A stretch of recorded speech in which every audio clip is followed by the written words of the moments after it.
I still choose you. I choose you.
This ain't church as usual. Can't you tell by the music, bro? Can't you tell by the love you felt before you took one step through the door? And that next level teaching got us reaching higher every week. Frequent flyer, speaking life despite deceased and vibra. Meant to be in, cause he's inside. It's not a private party, you're invited. Come in tired, believe inspired. All generations, even cyber. Find us on the web like we some spiders. Let's slow it down so you understand how it's going down. Up in here, there's one rule. Gotta love everybody that comes through. Then doors, in short, grace is what we endorse. Faith is what we help bros. Welcome to the fam center, you know. Well, peace. I come in peace. Peace and greetings, Faith Alive Ministries and all of our online guests. Happy Tuesday and welcome to the Boost Bible Study, where we boost the faith of the believer and hopefully we boost the interest of the seeker. I'm always so grateful to see all of you in the cyber sanctuary. I have a confession. I love teaching Bible study, but y'all, recently it's becoming a little bit monotonous for me. Now, I appreciate the fact that nobody makes any complaints. You all have been encouraging, saying the word has been blessing you. But sometimes, y'all, ever since the pandemic, it's hard to just sit in here and teach with me and sometimes just a cameraman, but mostly just me. So that being said, I decided today I wanted some special guests. And because I couldn't think of anybody more special than my immediate siblings, I asked my brother Million to be here with us. Mill, how you doing today, man? What's going on? Y'all know he's running out of ideas if I'm here, so good to see everybody. God bless. Yeah, and then we had to bring some beauty in the room, so I have my two sisters with me. Kara, Mickey, what's up, y'all? Hey. Yeah, so we're all here to have a conversation this evening. Y'all make sure y'all say hello to them in the chat. Shout out to the virtual ambassadors. Before we dive into it, let's do what we do every single week. Y'all press share, invite your family, your friends, your followers, even your foes into the fellowship to hear the message of faith. Second, tell us your name and where you're from. We take attendance like when you were in elementary school. Present, say hello. We want to know who's watching us from all over the world. And third, stay involved in the chat the entire duration of the broadcast. Hearts, likes, emojis, celebrations, praise, all the good stuff, none of the bad stuff. That means no contentious debate in the comment section. We can't do that. If you do that, they're going to remove you. No solicitation. You can't ask for things. There's other forums for that, but not here. So if you do that, they're going to remove you. And I have to specifically mention this one. No dissertations, because dissertations are long comments. And the other day we had somebody that tried to give us an entire thesis on the existence of mankind. It just was ridiculous. Y'all, we don't do that. That's not what we're here for. We're here to have a good time. And the virtual ambassadors are not police officers. So let's keep it clean. Let's keep it tight. Let's have a great time. Watch this quick video. We're promoting some things that we have going on here at our church this Sunday. If the Lord blesses the weather, we're going to have an incredible car show. So check this video out and we'll be back in just a moment. Happy Tuesday, everybody, and welcome to the Boost Bible Study.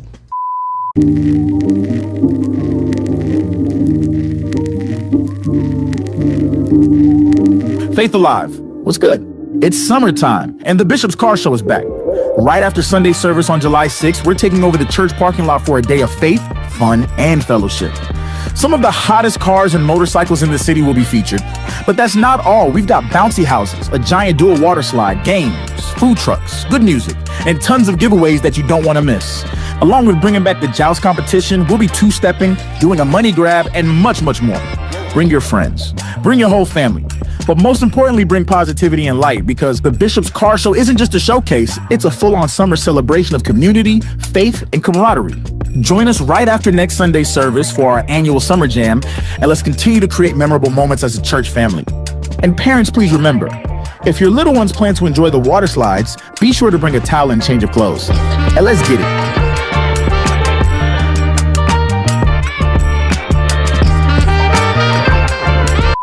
If you're in South Bend, Indiana, make sure to join us this Sunday. Hey, y'all, we praying that the weather is kind to us, Yes, Lord. so that we can have this incredible event. But hopefully it all works out. Either way, the service is going to be phenomenal, and we want you guys in the house. Bring 3 people with you, Faith Alive. You know that. It'll be a condensed service, not because we're rushing Jesus, but because we're excited about outreach. All right, I wanted you guys to come in and have a conversation with me about a very simplistic topic that you often hear people say it, whether they're Christian, whether they're not. Most people that are not Christian call it karma. They believe in the law of reciprocity. That which you put out, you get back. Some people call it energy, etc. We as believers know that it's a little bit more sophisticated than that, that there is indeed a programming in the universe. God created the universe. He programmed it to whereas if you sow something, you reap something. And so I want to talk a little bit about that. I want to read the book of Galatians chapter number 6, verse number 7 in the New King James Version. Most of you that are watching have heard it. It says, "Do not be deceived. God is not mocked. For whatever a man sows, that will he also reap." Foundationally, in proper context, it simply means anything you sow, you reap after its own kind. So if I sow lemon seeds, I'm going to get a lemon tree. If I sow apple seeds, I'm going to get an apple tree. It's very elementary. And what he's trying to establish through Paul's teaching, because later on he says, don't get weary in well-doing, for in due season you will reap if you don't give up. There's always going to be a fruitful reward if you sow good things. But when he says God is not mocked, that means that if God says something is going to happen, it's going to happen. Sure. And that means whether good or bad. And I want to converse very quickly about the importance of understanding what we put out and how it can impact us in a negative way or a positive way. You know, Carrie, you deal with a lot of political things. And unfortunately, we see there are those that speak recklessly. They have absolutely no filter or concern about what they say. And I'm a firm believer that words are seeds just like everything else. How have you seen that impacting not only our country, our state, just people in general from the speaking standpoint, even in law? It's amazing that you asked that question. Earlier today, I was having lunch with one of my friends who's an attorney at a law firm, and we were laughing about how in politics, because we both have worked in various fields in politics, our law degrees haven't been as applicable to the work that we do as much as our communications and marketing degrees have been, because words matter. And we were talking about the lack of strategic thought that's put into what some political figures get up and say, and they don't realize how powerful their words are. And so we were really being appreciative of the art of being able to articulate a point and being thoughtful about the types of language that we use, because the language that you speak in front of a crowd or language that you put into a piece of legislation, those things matter when it comes to how it impacts populations. And so we got a lot of leaders right now that are just getting up and saying anything, and then people wonder, why is our world in chaos? Why are our cities in chaos? Why is the tax, laws and everything in chaos? It's because there's a lot of chaotic language that's happening. And it's really starting to be infectious, because a lot of people are starting to talk crazy. And then they're wondering, why is this stuff coming back to us? I've always made this statement, serving is a seed.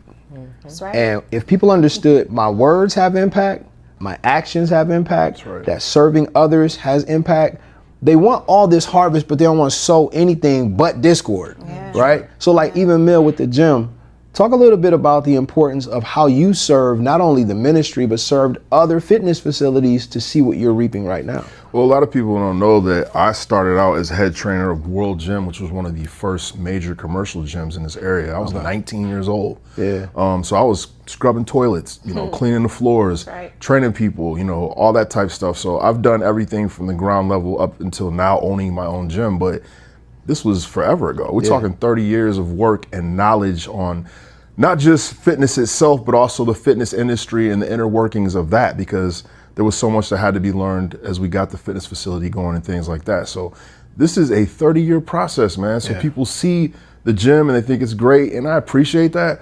But man, we put in a lot of work to get to this point. You know what I'm saying? We're still growing. We're gonna be actually extending it this year, doing some different things with it. But it's like, this is a very long process. So if you're the type of person who's expecting a quick result. Business in general is just, people have this mindset that if I just put it out there, it's gonna be that tomorrow. And it isn't the case. A lot of people look at you in the music industry, Mickey, and the assumption is that, man, she just showed up. Apostle Hilliard told me, he says, anytime somebody says, man, your success was overnight, he said it was a very long night. You know, so like, even all the times that you've done things for free, producing for free, playing for free, serving as a seed, that's a real thing. That's right. Absolutely. You know it, but like, just with the music thing, we laugh about it sometimes, just all the different projects that we've invested in. And sometimes it's a thankless job, you know, when you do things like that for people, because I've learned the more you do for people, the more they're entitled they become too. And it's really unfortunate, but God always rewards when you have the right intent. That's right. And you know, so for me, the blessings that have come over the years, it has taken a long time. It's been a very long journey, a lot of unknown, like not knowing what I'm doing and just figuring it out as I go. But it's been a blessing because God has just, especially over the last like 5 years, just shown me that what I was doing and what I was sowing wasn't in vain. So listen, the biggest thing that I think a lot of people refuse to accept is it takes time. We talked about this Sunday. That's right. And oftentimes, because the social media climate presents this microwave success format, which is not real. It's not. If you look back at the scripture, it says, whatsoever a man sows, that will he also reap. It goes back to Genesis, where the Bible says there was seed, time, harvest. We don't like that word time, right? So there's the seed that's sown, there's the time, and then there's the harvest. I think it's important, if we're going to talk about sowing and reaping, we have to talk about the time. Absolutely. I mean, you all know this. I've obviously loved academics since I was little, but just all the time it took for me to, you know, graduate high school with honors and then go to undergrad and then go to law school and then start a job at the bottom of the ranks, right? And work my way up through higher education. And I mean, it wasn't without its challenges. And Mickey and I joke about this. Sometimes we make, because I was a single mom, you're a single mom when you were really doing your stuff because of your husband getting sick and passing away. But sometimes we make it look too easy, I guess, and people don't realize the struggle behind the work. And it's not intentionally that we try to make it look easy. It's just that people don't really get to see what happens behind closed doors when you're crying, when you're like, I don't know what to do next. When you're like, people that you trusted turn against you. You have to figure out how to navigate that. And often it takes time. And it takes messing up, making mistakes. But if you keep going and your intentions are right, your heart is right, God will always direct your path and show you what to do. No, that time component is a big thing. Huge part of it. And the thing about being elite at something is it's almost like a gift and a curse, because you are making people believe that you doing something effortlessly is their ability as well. And it's not. And they, like you just said, they don't see the process by which it takes. Having a nice body is one of them. And one of the biggest things I have with clients that come in is they're always trying to rush to get somewhere. I'm trying to fit into this outfit. I'm trying to go on this vacation. And like I tell people, if you stay ready, you ain't got to get ready. I know people get tired of hearing that, but that's real. Yeah.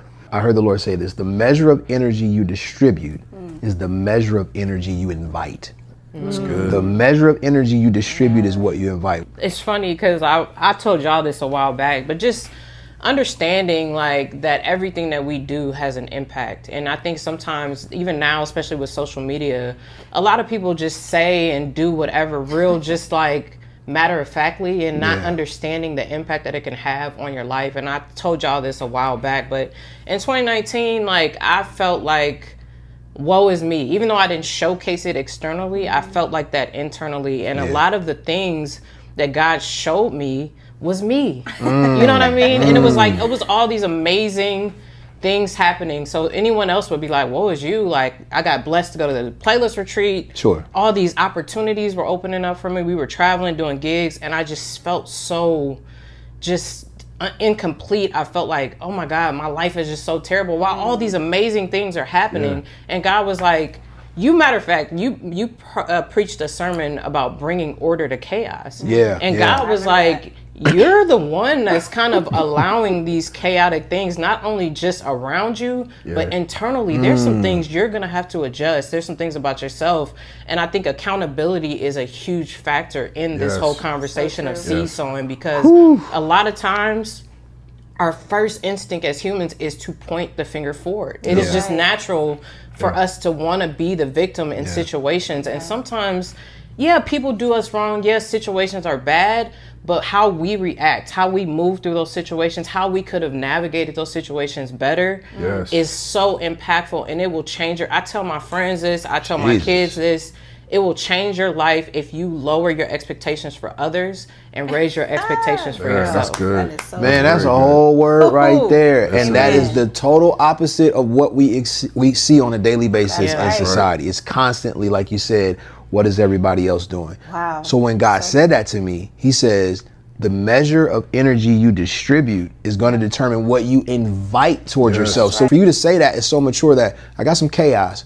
Maybe I'm distributing some measures of chaos But personally. you don't look at it as chaos when it's you sometimes. You don't. You can't Just see the way your- I am. Yeah, but That also, one of my friends made this comment, you can't see yourself when you are yourself sometimes. And it's like, sometimes you really have to intentionally use a mirror to understand that there are things that you need to change about yourself. The way you're moving, I used to be impulsive, somewhat reckless, you know what I mean, in my actions and my decisions. me too. And it's like, God was like, no, you're going to have to adjust that in the moment. You preached that sermon, I will never forget. I think you preached it right before the pandemic. It was like one of that our crazy? last in-house Wow. sermons. And I was like, God was already dealing with me, but then the pandemic came in and I didn't have a choice But to organize. Yeah, to Yes, organize yes, and plan. yes. And it was like, it was really beautiful for me because it gave me a moment to really understand not just the dynamic of myself and the energy that I'm putting out and what I'm returning to myself, but other people. A lot of times you look at other people and wonder, like, why is their life so, and you kind of have this empathy, not realizing that sometimes people It's them. And we don't want to be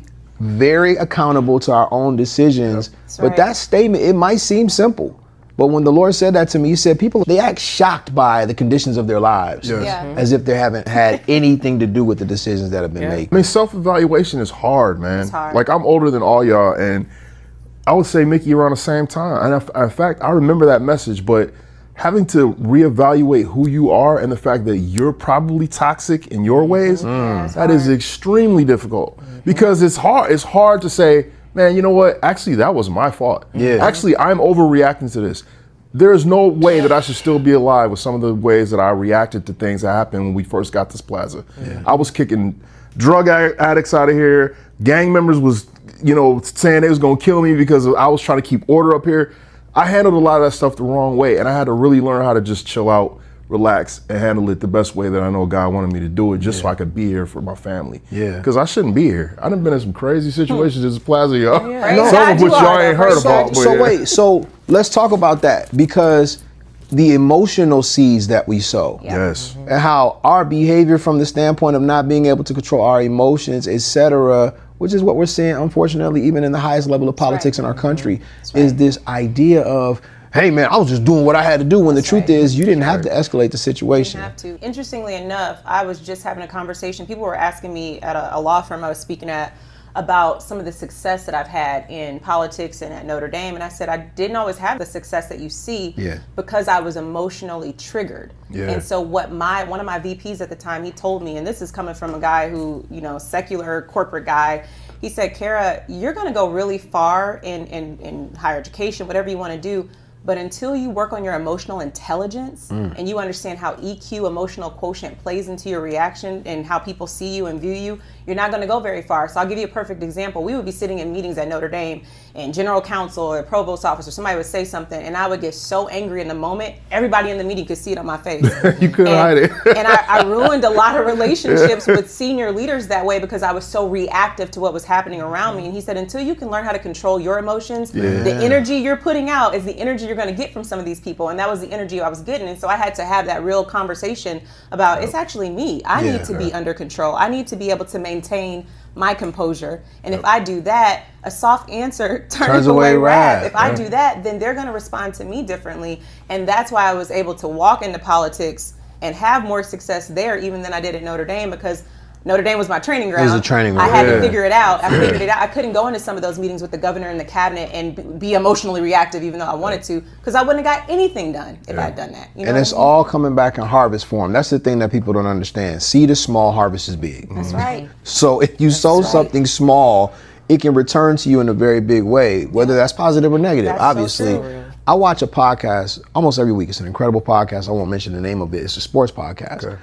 It's funny, but they speak kind of reckless about other people quite often. They say things without any filter, and that's what they do.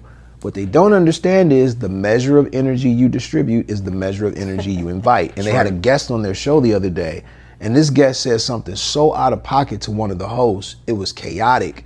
In the next episode, they talked about how angry they were. They went in, man, I should have said something, I should have hit him, blah, blah, blah. And I thought to myself, guys, y'all do this all the time. That's right. You just basically invited that reach. energy. You invited that to your stage, like that level of chaos, and people don't understand that. But it's also a good thing. If I distribute positive energy, if I distribute positive seed, I'm inviting that to my life.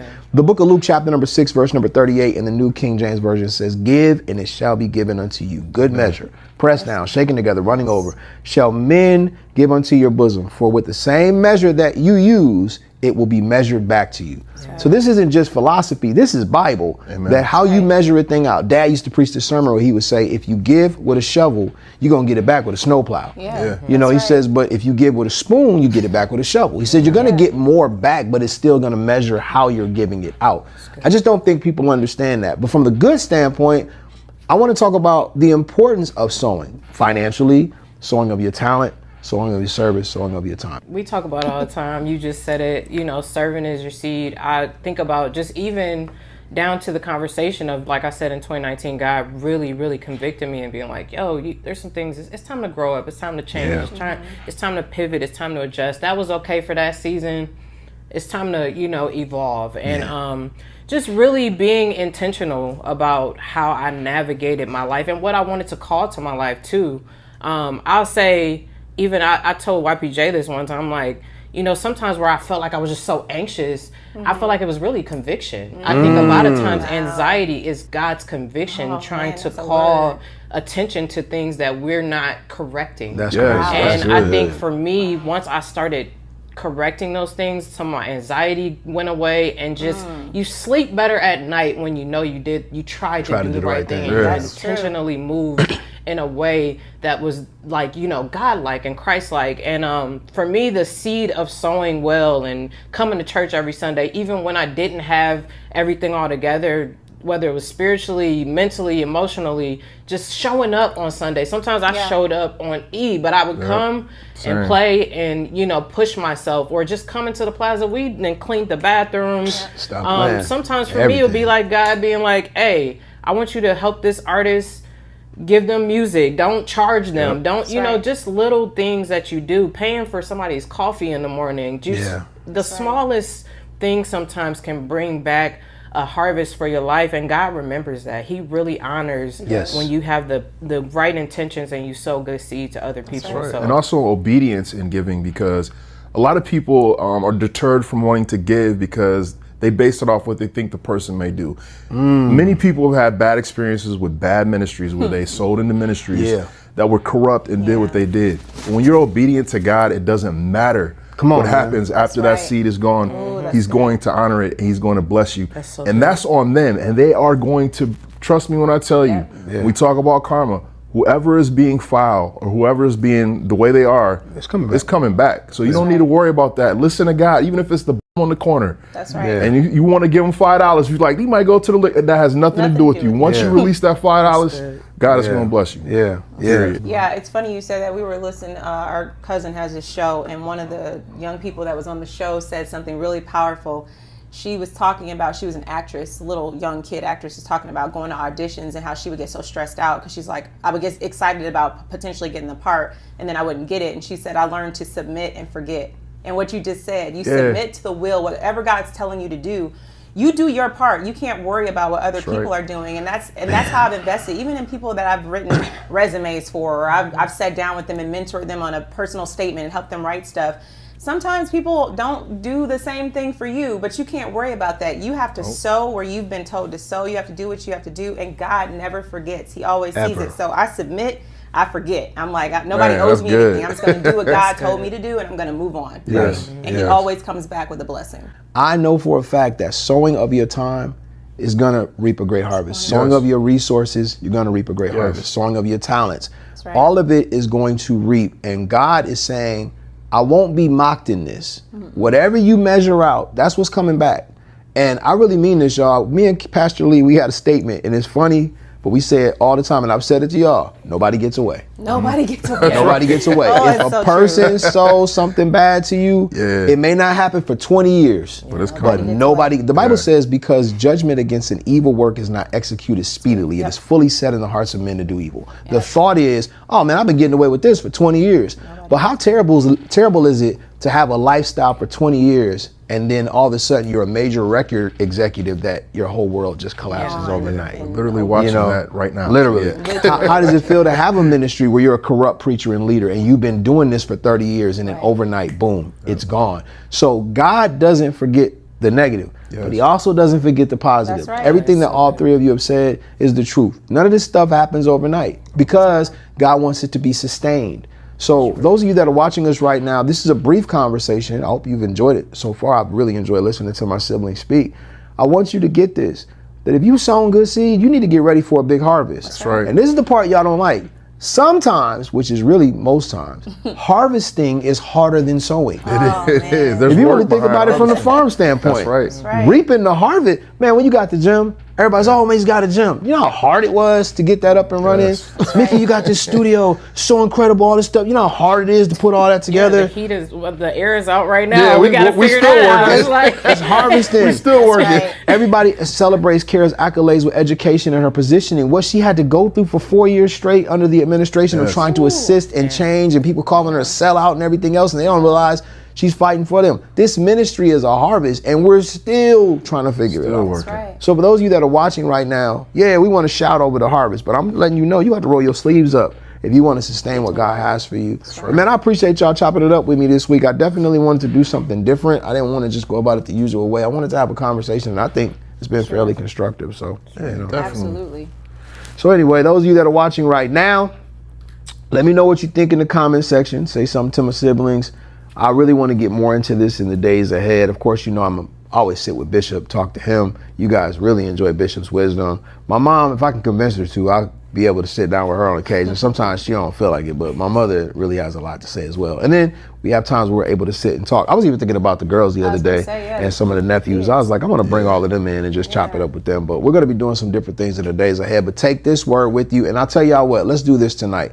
Let's put the word of the Lord to the test. Let's sow a seed. I want everybody online, everybody in the chat, get a seed right now. Get ready to sow.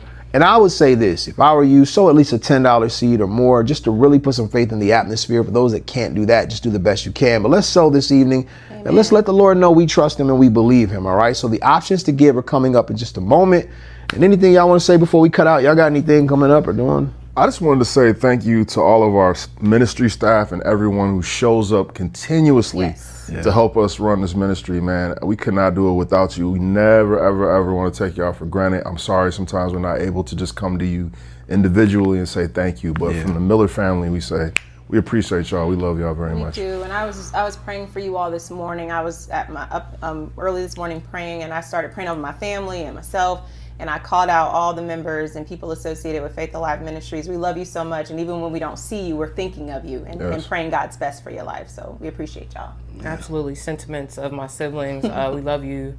Grateful for you. Appreciate you. And just remember in this conversation of sowing, like, God is not cruel. I say it all the time. I tell Kara this all the time. When things happen, I'm always like, God isn't cruel. So He doesn't have intentions to give you a bad harvest. Like, we have a responsibility, though, to be intentional about what we extend from ourselves so that we can get a return that is positive and exceeding from God. So an abundant And it always is. Yeah, it always is. He always comes through. Yes. We love you guys. Y'all say it with us. 1, 2, 3. Every debt is canceled. Every bill is paid. My body is healed. My mind is regulated. My family is restored. The devil is defeated. In Jesus' name. We are Above only, y'all. Bless God. And Bryce says, bless God. All right, we'll see y'all on Sunday. Peace. As we prepare for our offering, we want to remind you of the various ways you can give and support Faith Alive Ministries. You can give conveniently through Cash App by looking up $Fam Center, Givelify by searching for Faith Apostolic Ministries in South Bend, Indiana, or by visiting our church website, faithalivenow.com. Once there, you'll be able to donate by using PayPal, Zelle, or a credit card. For those of you who prefer traditional methods, you can also mail in your offering. Your generosity enables us to continue our outreach, support our community, and further our ministry's work. Thank you for your faithful giving.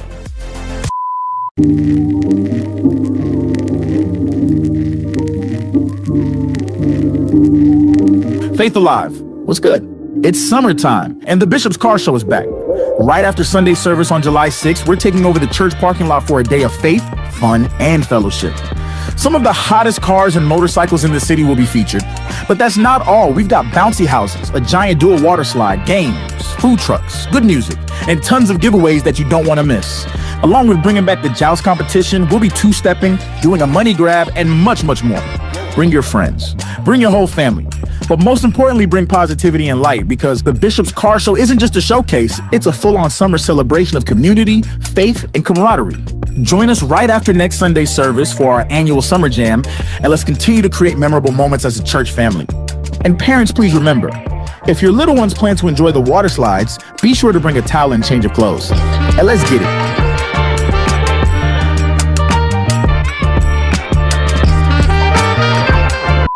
This ain't church as usual. Can't you tell by the music, bro? Can't you tell by the love you felt before you took one step through the door? And that next level teaching got us reaching higher every week. Frequent flyer, speaking life despite deceased and viral. Meant we in cause he's inside. It's not a private party, you're invited. Come in tired, believe inspired. All generations, even cyber. Find us on the web like we some spiders. Let's slow it down so you understand how it's going down. Up in here, there's one rule. Gotta love everybody that comes through. Them doors, insured. Grace is what we endorse. Faith is what we help grow. Welcome to the Fam Center, you know.